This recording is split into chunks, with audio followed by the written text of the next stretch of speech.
Nah, himbauan kita untuk hari raya ini, jadi kan sudah ada Pergub 44 tahun 2020 yang mengatur tentang protokol kesehatan di tempat-tempat ibadah, di masyarakat, penggunaan berbayar dan lain sebagainya.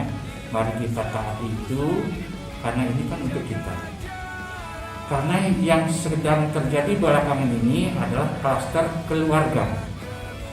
Klaster keluarga itu datang dibawa dari tempat kerja, menyebar di rumah, kemudian berkembang lagi ke keluarga yang lain, dan sangat banyak.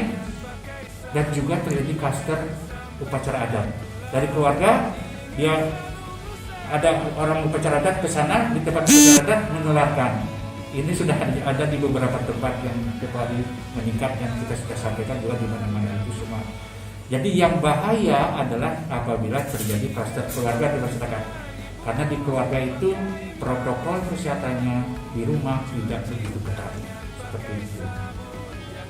Maka himbauan pemerintah untuk tinggal di rumah sebenarnya sangat baik untuk mengurangi interaksi kita. Dengan kita bepergian pasti ketemu interaksi dengan orang lain.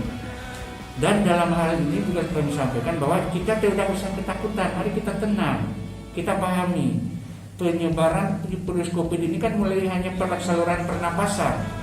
Jangan semuanya ditakutkan harus pakai baju macam berkerudung dan macam-macam, pakai sanitizer. Sewaktu-waktu aja, bagaimana kita tidak kontak terhadap mulut, hidung, mata, itu aja sebenarnya.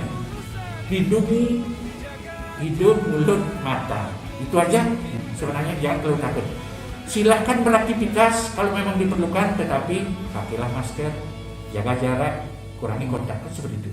Jangan takut mau ke sawah, mau berkebun, mau ke kantor, kalau memang harus ke kantor, mau berdagang, silakan. Mau belanja, bawa ke rumah, jangan makan di warung, kan seperti itu. Silakan beraktivitas, tetapi dengan protokol kesehatan.